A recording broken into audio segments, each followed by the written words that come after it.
बात करें कुछ और पॉकेट्स की और बाजार के फोकस में बालाजी अमाइंस और एनएलसी इंडिया है। नतीजों के बाद दोनों में करीब 20% की तेजी है। बाजार में जो रिएक्शन देखने को मिला है या तेजी जो देखने को मिली है उसके पीछे क्या वजह है, समझते हैं नुपुर से। नुपुर बताइए।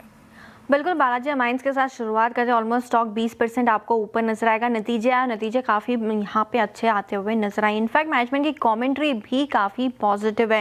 रेवेन्यूज़ के फ्रंट पे देखें तो एक अच्छा खासा रिबाउंड यहाँ पर देखने को मिला। 352 करोड़ के रेवेन्यूज़ ऑलमोस्ट 400 करोड़ पहुँचते हुए नजर आए।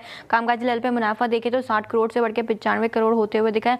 मार्जिन एक्सपेंशन देखिए, अब 17% के मार्जिन सीधा 24% के ऑलमोस्ट क्लोज आपको आते हुए नजर आएंगे। और मुनाफा भी देखें तो 40 करोड़ से सुधर के करीबन 63 करोड़ के आसपास आते हुए दिखा है। मैनेजमेंट की कमेंट्री काफ़ी पॉजिटिव है। मैनेजमेंट का कहना है कि मार्च में अमोनिया की जो शॉर्टेज थी वो अब नहीं है और आगे चल के अप्रैल में सुधार भी देखने को मिला और अब नजरें मई पर अटकी हुई। तो नंबर्स काफ़ी अच्छे, ऑपरेशनली काफ़ी स्ट्रॉन्ग यहाँ पे क्वार्टर देखने को मिला है और उसका इम्पैक्ट 20% स्टॉक ऊपर है। दूसरा स्टॉक एनएलसी इंडिया, यहाँ पर भी फोकस बना हुआ है। नतीजे यहाँ पर भी काफ़ी स्ट्रॉन्ग आते हुए नजर आए।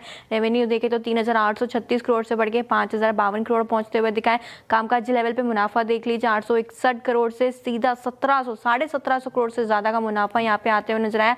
मार्जिन 22.5% के सुधर के 35% पहुंच गए और मुनाफा भी देखे तो 480 करोड़ से सुधर के ऑलमोस्ट 1400 करोड़ के आसपास आते हुए दिखा। सेगमेंटल रेवेन्यूज भी देख लेंगे तो यहाँ पर भी आप देखें माइनिंग में सबसे ज्यादा ग्रोथ देखने को मिली है। थर्मल पावर और रिन्यूएबल पावर भी देखे तो यहाँ पर भी एक अच्छा खासा रिबाउंड आते हुए नजर आए। सबसे इंपॉर्टेंट मैनेजमेंट की कमेंट्री, जो नेवली में जमीन किल्लत देखने को मिली थी उसका असर अब ऑपरेटिंग माइंस पे नहीं आते हुए दिखा है। उसकी वजह से कंपनी ने काफी सारे स्टेप्स भी उठाए थे। और FY26 की हाईलाइट्स देखें तो रिन्यूएबल एनर्जी पावर जनरेशन जो है 2.26 BU के आसपास रहते हुए नजर आया और FY26 में 1013 मेगावाट की कुल क्षमता विस्तार भी कंपनी ने की है। एनएलसी इंडिया रिन्यूएबल की लिस्टिंग के लिए अब सरकार से मंजूरी भी यहाँ पर एनएलसी इंडिया रिन्यूएबल की जो लिस्टिंग है उसके लिए भी मंजूरी अब सरकार से मिल चुकी। तो दोनों ही स्टॉक्स के नंबर्स अच्छे हैं और दोनों में अच्छा खासा मोमेंटम देखने को मिल रहा है।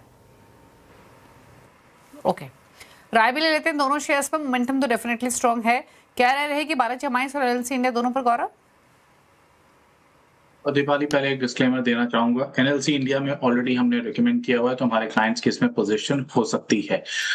शेयर के अंदर एक खासा तेजी का माहौल है। पिछले लगभग हम इसे कुछ महीनों से ट्रैक कर रहे हैं। शानदार परफॉर्मेंस रही है।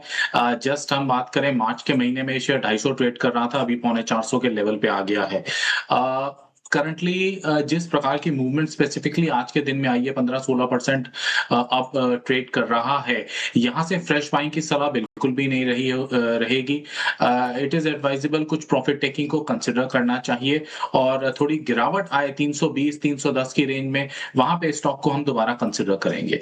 जहां तक बात है बालाजी एमाइंस की, सिमिलर मूव देखने को मिला है। बालाजी एमाइंस में 1000 रुपए से 1600 रुपए का मूव सीधे सीधे in just one single month. तो शानदार तेजी है, better than most of its pairs. और इसमें भी फ्रेश बाइंग की सलाह नहीं है, प्रॉफिट टेकिंग कंसिडर करनी चाहिए इन दोनों ही स्टॉक्स के अंदर। ओके, तो ये राय रही आपके लिए बालाजी अमाइंस और एनएलसी इंडिया पर। लेकिन इस बीच कुछ और स्टॉक्स पर राय ले